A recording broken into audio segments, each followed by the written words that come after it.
Bismillahirrahmanirrahim. Assalamualaikum warahmatullahi wabarakatuh. Teman-teman semua, kembali lagi bertemu di video selanjutnya ya, video yang baru. Dan untuk kesempatan kali ini yang akan kita pelajari yaitu tentang kalor atau energi panas ya. Jadi kalau istilah energi panas itu tuh ya sama saja dengan kalor. Kalau di dalam bahasa Inggris kita nyebutnya heat, ya kalor juga iya, ya energi panas juga iya. Tapi apa sih sebenarnya definisinya? Nah, sebelum kita masuk ke definisinya yang bisa kalian baca sekarang ya, bayangkan sebuah cangkir berisi kopi panas ya.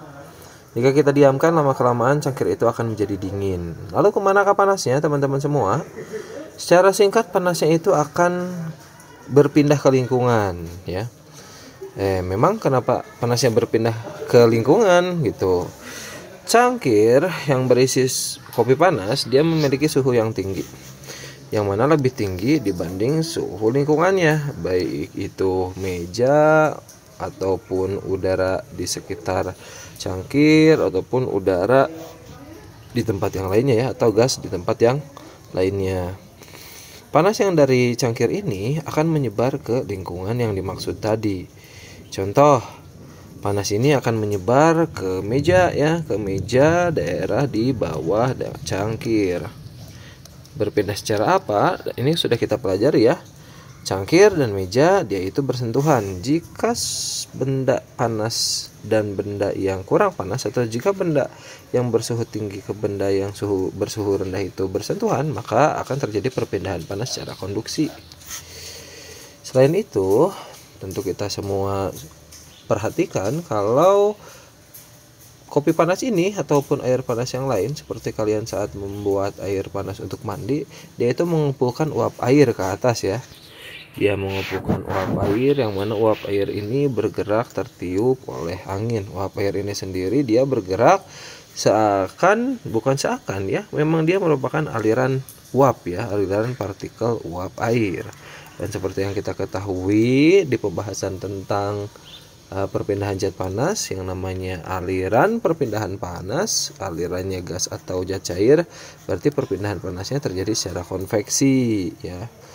Dan ternyata cangkir yang berisi kopi panas ini juga dia menyebarkan panas melalui suatu bentuk gelombang elektromagnetik, atau kita singkat GEM ya. Bentuknya bisa infrared atau bisa microwave ya, pokoknya dia menyebarkan panas melalui gelombang, bisa dirasakan ya. Contohnya ketika kalian berada di samping api kompor gas atau api dari api unggun di sampingnya ya, kita akan merasakan perasaan hangat ya, padahal kita tidak bersentuhan dengan api dan kita tidak menyentuh asap atau aliran partikel asap gas yang keluar dari atas api, tapi kita tetap hangat ya. Dan yang paling jelas kalau kita keluar pada siang hari yang terik, yaitu terasa panas sekali. Nah, itu adalah salah satu bentuk atau bukti dari perpindahan panas melalui GEM, gelombang elektromagnetik, yakni dengan cara radiasi gitu ya teman-teman semua. Jadi singkatnya, suhu tinggi yang ada di cangkir ini panasnya akan menyebar ke sekitarnya ya, ke sekitarnya, ke lingkungannya, yang mana lingkungannya ini memiliki suhu yang cenderung lebih rendah. Artinya panas berpindah dari suhu yang tinggi ke suhu yang rendah. Nah teman-teman, itulah yang disebut dengan energi panas, yaitu adalah sebuah bentuk energi yang berpindah dari benda bersuhu tinggi ke benda yang bersuhu rendah. Nah ini ya teman-teman semua. Jadi ketika ada suatu energi pindah dari benda bersuhu tinggi ke benda yang bersuhu rendah, berarti itu terdapat panas. Oke, berarti itu merupakan energi kalor. Mohon maaf ya, berarti itu merupakan energi kalor. Bagaimana kalau suatu benda memiliki panas di dalamnya? Nah itu energi, itu bentuknya suhu ya teman-teman ya. Bentuknya suhu, energi kinetik internal partikel yang ada di dalamnya, dan kita bisa sebut itu sebagai energi panas atau kalor ketika memang ada sebagian dari energi tersebut yang berpindah gitu ya teman-teman ya. Memang perpindahan panas ini atau kalor ini, energi panas ini bisa mempengaruhi zat bagaimana sih? Nah ini yang kita pelajari sekarang ya. Jadi si energi panas ini atau kalor bisa mempengaruhi zat dari 3 sudut. Pertama, dia bisa mengubah suhu. Ya. Panas bisa mengubah suhu. Suhunya kemungkinannya naik atau suhunya turun. Benda yang suhunya naik diartikan sebagai benda yang menerima kalor. Sedangkan benda yang suhunya turun diartikan sebagai benda yang melepas kalor. Ya, contohnya apa? Contohnya ketika kalian memasak air ya, teman-teman semua. Kalian memberi airnya itu dengan kalor dari api sehingga airnya suhunya naik sampai mendidih. Sementara benda yang melepas kalor contohnya apa? Contohnya es balok yang kalian simpan di dalam freezer. Es balok awalnya air, tetapi dia melepas panas ke sekitar sehingga dia suhunya, mohon maaf, bukan es balok ya. Kita katakan punya air botol yang kita ingin dinginkan di dalam kulkas. Awalnya air botolnya biasa suhunya, ketika kita simpan ke dalam kulkas, panasnya itu berpindah ke lingkungan di dalam kulkas sehingga suhunya itu dia drop. Oh ya, suhu itu lambangnya T ya teman-teman ya. T itu adalah lambang suhu dari temperatur. Jadi mengubah suhu ada 2, bisa naik suhunya, bisa turun suhunya. Kalau suhunya naik berarti menerima kalor, kalau suhunya turun melepas kalor, gitu ya teman-teman ya. Nah, jika kita ingin mencari berapa besar energi kalornya, yang mana kalor itu memiliki lambang Q. Kalau kita mau mencari, menghitung, menentukan berapa besar Q atau besar energi kalornya, ada beberapa hal yang harus kita perhatikan. Pertama, berapa besar perubahan suhunya. Perubahan itu tuh kita lambangkan sebagai delta segitiga, suhu kita lambangkan sebagai T. Sehingga perubahan suhu kita lambangkan sebagai delta T. Berapa besar perubahan suhunya atau delta T-nya, yang mana nanti juga akan dipengaruhi oleh jenis zatnya. Ya, jenis zatnya ini nanti akan dicirikan oleh kalor jenis zat yang berlambang C. Lalu yang mempengaruhi satu lagi adalah massa zatnya. Massa zat itu adalah lambangnya M dengan satuan kilogram. Kalau perubahan suhu satuannya itu derajat Celcius. Jadi kita punya 3 hal yang bakal mempengaruhi besar energi kalor. Pertama, berapa besar suhunya berubah.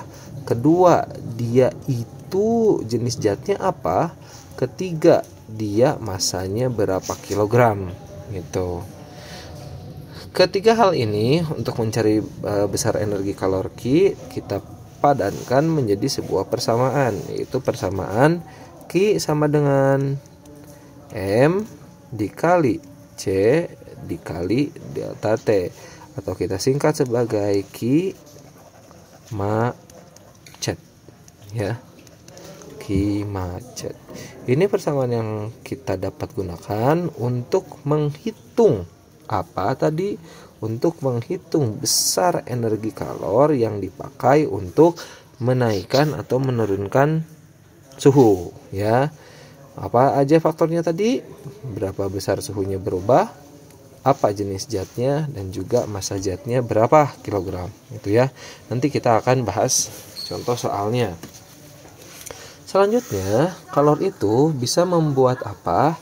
Bisa mempengaruhi zat sehingga dia berubah wujud. Contohnya dari padat menjadi zat cair dengan cara melebur atau mencair. Dari zat cair ke gas dengan cara menguap atau berevaporasi.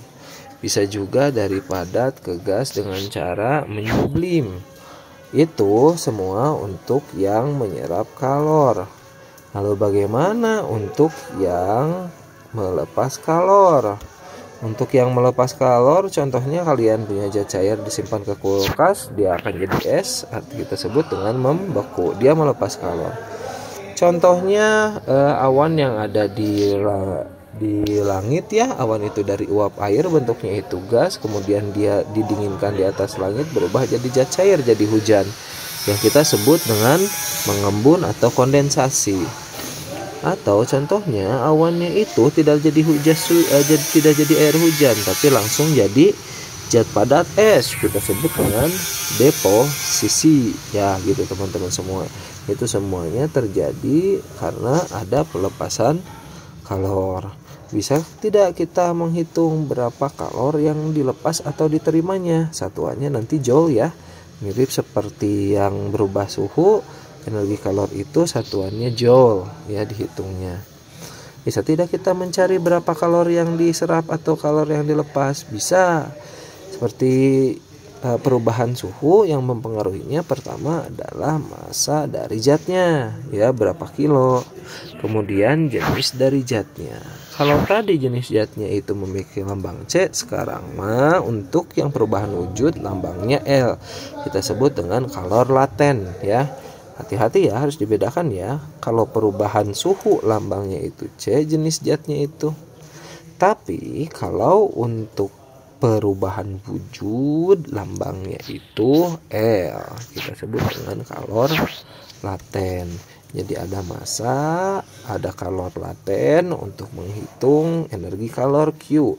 Maka kita gabungkan, kita dapat Q sama dengan M dikali L, atau kalor sama dengan massa dari benda dikali kalor latennya atau jenis zatnya ya, kalor latennya. Sehingga sekarang kita punya dua persamaan ya. Yang pertama Q macet untuk perubahan suhu, yang kedua adalah Q ml untuk perubahan wujud gitu ya teman-teman ya.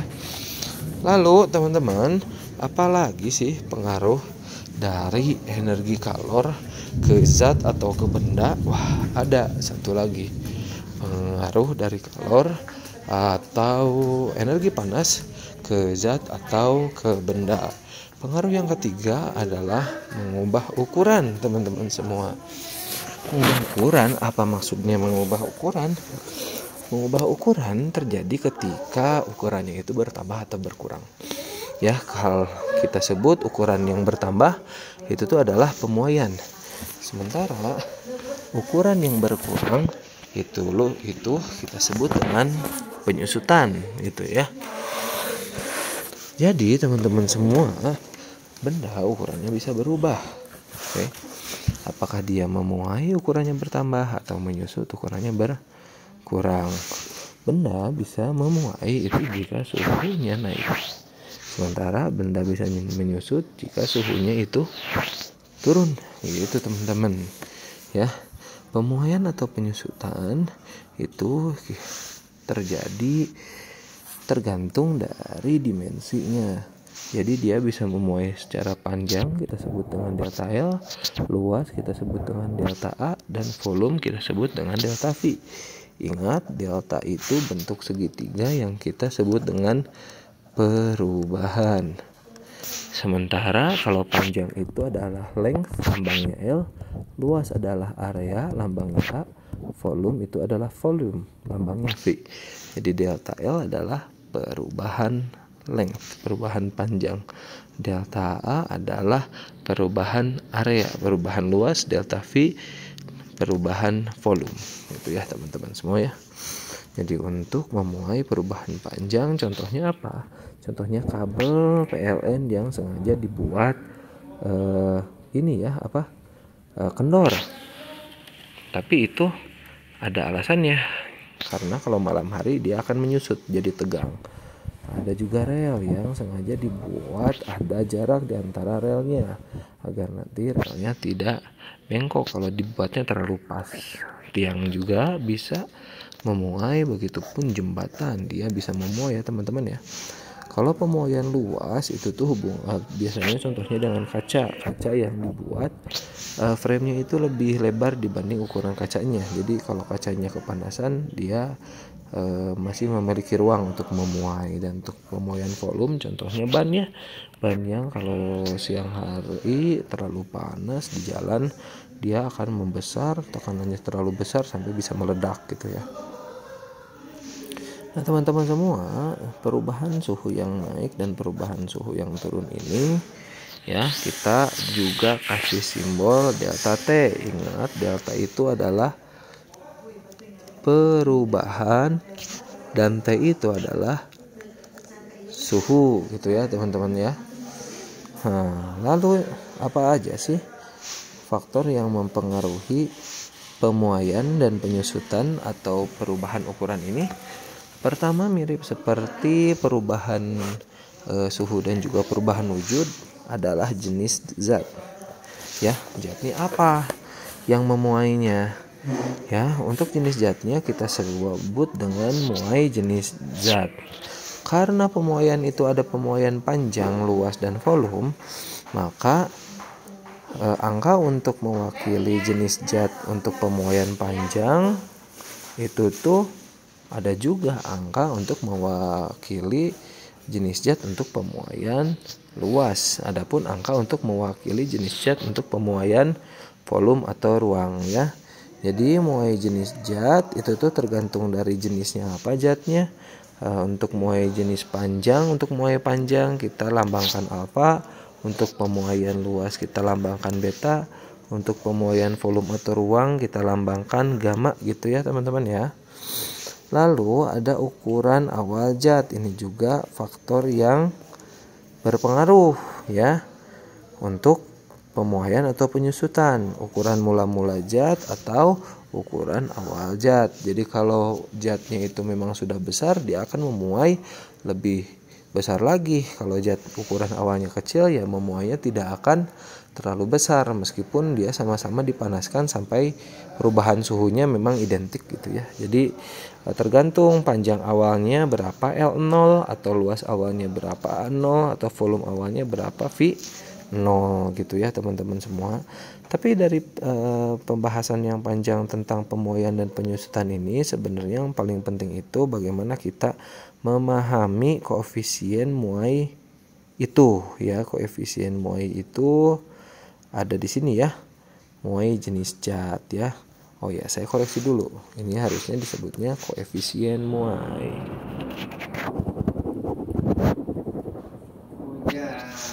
Koefisien muai. Koefisien muai. Jadi jenis zat itu diwakili oleh koefisien muai ya. Koefisien muai panjang, koefisien muai volume, dan koefisien muai volume luas ya. Koefisien muai, koefisien muai luas, dan koefisien muai volume gitu ya. Jadi ada koefisien muai untuk mewakili jenis zat. Bisa kita lihat di sini teman-teman semua ya. Untuk aluminium koefisien muainya itu 25. Untuk koefisien muai panjang ya. Kuningan karena dia beda jenis zat 19. Besi atau baja 12, sebenarnya baja katanya 11 gitu ya. Kemudian kaca Pyrex itu tuh 3 kali 10 pangkat min 6 ya. Tapi kalau kaca biasa 9. Beton dan bata juga memuai, angkanya 12. Marmer memuainya angkanya 1,4 atau 3,5. Yang kita bisa simpulkan, jenis zat yang berbeda memiliki koefisien muai panjang yang berbeda juga. Dan koefisien muai panjang itu tuh berbeda dengan koefisien muai ruang meskipun satu zat. Aluminium koefisien muai panjangnya 25, tapi untuk volumenya 75 gitu ya teman-teman. Biasanya dari alfa ke gamma itu dikali 3, biasanya seperti itu ya, dan memang konsepnya seperti itu. Contoh kaca biasa koefisien muai panjang alfanya itu 9, tetapi gamanya koefisien muai volume itu tuh 27. Hasil perkalian 3 gitu ya teman-teman ya. Lalu kita lihat zat cair. Zat cair juga bensin dan air memiliki muai volume yang berbeda. Bensin 950, air 210. Lalu ada gas. Untuk gas koefisien muainya angkanya besar sekali ya. 3400 gitu ya teman-teman semua. Dari angka ini teman-teman semua, sebenarnya kita bisa memaknainya seperti ini. Semakin besar koefisien muai ruang atau muai panjangnya, maka dia pemuaiannya juga akan semakin besar. Sebaliknya, semakin kecil koefisien muai ruang atau volumenya, ya, maka dia pemuaian atau penyusutannya itu akan lebih kecil. Untuk zat padat, manakah yang koefisien muainya paling tinggi? Ya benar, di zat padat yang koefisien muainya paling tinggi adalah timah, ya. Artinya timah itu dia akan memuai paling mudah, pemuaiannya akan paling besar dibanding zat yang lain. Bagaimana zat padat yang memiliki koefisien muai paling kecil, dan dia itu adalah kuarsa, ya, atau bahasa kerennya quartz. Nah, si kuarsa ini teman-teman semua memiliki koefisien muai paling kecil sehingga dia akan paling sedikit memuainya. Jadi ukurannya lebih stabil meskipun dia dipanaskan sampai ribuan derajat Celcius gitu ya. Bagaimana dengan zat cair? Zat cair yang memiliki koefisien muai paling besar siapa?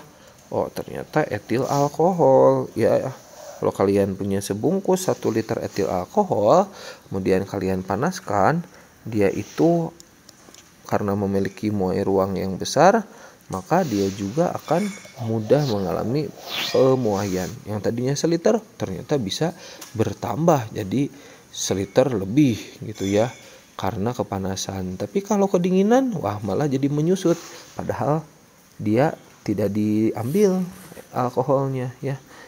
Dia hanya membesar dan mengecil saja. Lalu yang paling sulit untuk memuai itu adalah air raksa ya. Air raksa itu punya nilai di antara zat cair lain itu yang paling kecil koefisien muai ruangnya. Yang karena koefisien muai ruangnya paling kecil, dia memuainya paling sulit ya. Tapi secara umum teman-teman semua, zat padat itu koefisien muai ruangnya itu paling kecil. Memang paling sulit untuk memuai. Sementara gas, dia koefisien muainya itu memang relatif paling tinggi, paling gampang untuk memuai. Itu saja teman-teman semua untuk video pembelajaran hari ini.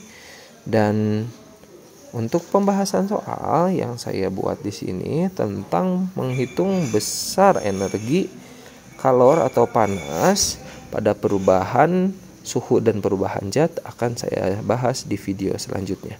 Terima kasih, itu saja dari saya. Billahi taufiq. Assalamualaikum warahmatullahi wabarakatuh.